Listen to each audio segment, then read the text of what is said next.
بسم اللہ الرحمن الرحیم۔ السلام علیکم، میں ہوں نائلہ الطاف اور آپ دیکھ رہے ہیں نیرمس۔ پروگرام میں آج بات ہوگی بھارتی پارلیمنٹ کے مانسون سیشن کی، جہاں آپریشن سندور پر ہنگامہ خیز مباحثہ رہا۔ ایک طرف مودی سرکار کے دعوے تھے تو دوسری طرف عالمی میڈیا اور اپوزیشن کا دباؤ۔ تو آئیں اس تصویر کو واضح کرتے ہیں۔ 29 جولائی کو لوک سبھا کا اجلاس شروع ہوا اور چند ہی منٹوں میں ایوان شور سے گونج اٹھا۔ وزیر دفاع راج ناتھ سنگھ اور وزیر خارجہ ایس جے شنکر نے آپریشن سندور پر حکومت کا موقف پیش کیا۔ راج ناتھ سنگھ نے کہا، ہم نے دشمن کے ٹھکانے تباہ کیے اور ہمارا ایک بھی سپاہی زخمی نہیں ہوا۔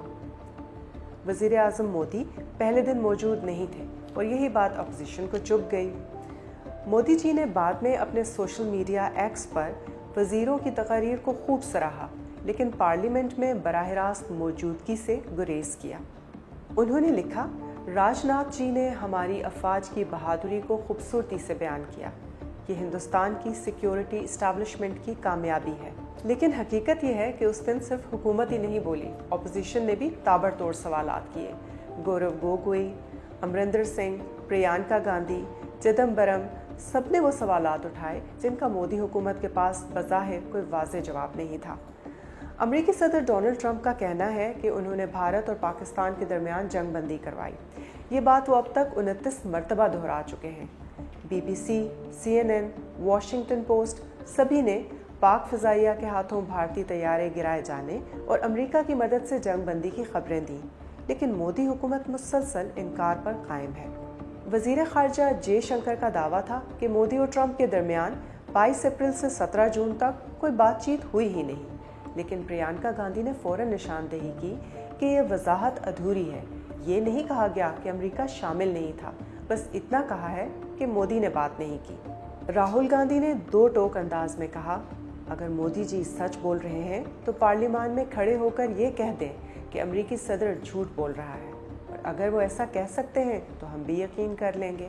انہوں نے اپنے خطاب میں یہ بھی کہا کہ ہندوستان کی خارجہ پالیسی کا سب سے اہم نقطہ پاکستان اور چین میں قربت روکنا ہونا چاہیے تھا، لیکن یہی ہندوستان کی سب سے بڑی ناکامی ہے کہ یہ دونوں ممالک یک جان دو قالب ہیں۔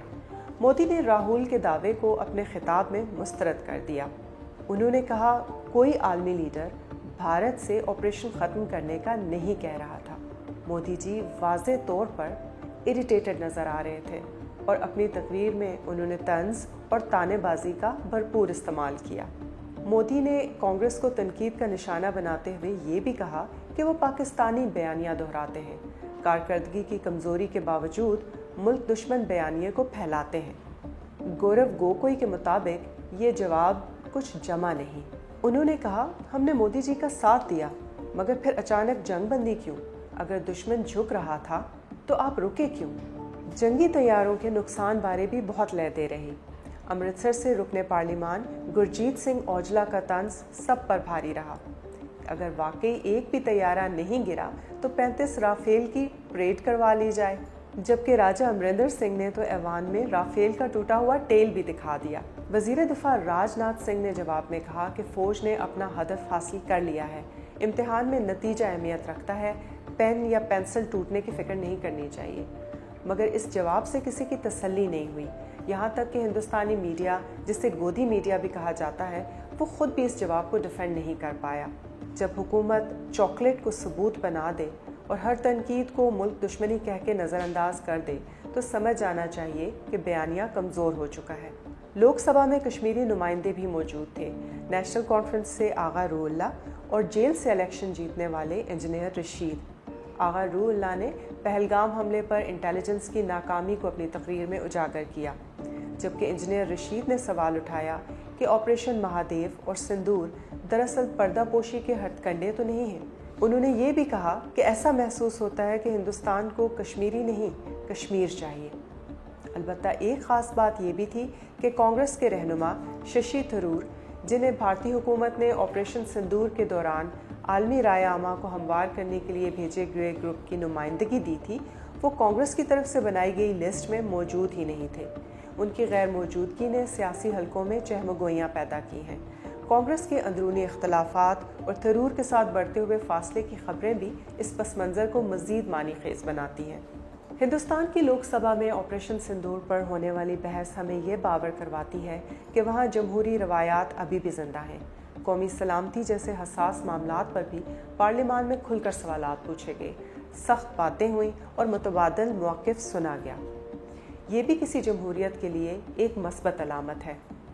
اپوزیشن، خاص طور پر راہل گاندھی اور کانگریس کے دیگر رہنماؤں نے جس جرأت سے حکومت کی پالیسیوں، خفیہ سفارتکاری اور عسکری فیصلوں پر سوالات اٹھائے، اس سے لگتا ہے کہ ہندوستان میں سیاسی بحث کی فضا دوبارہ بحال ہو رہی ہے۔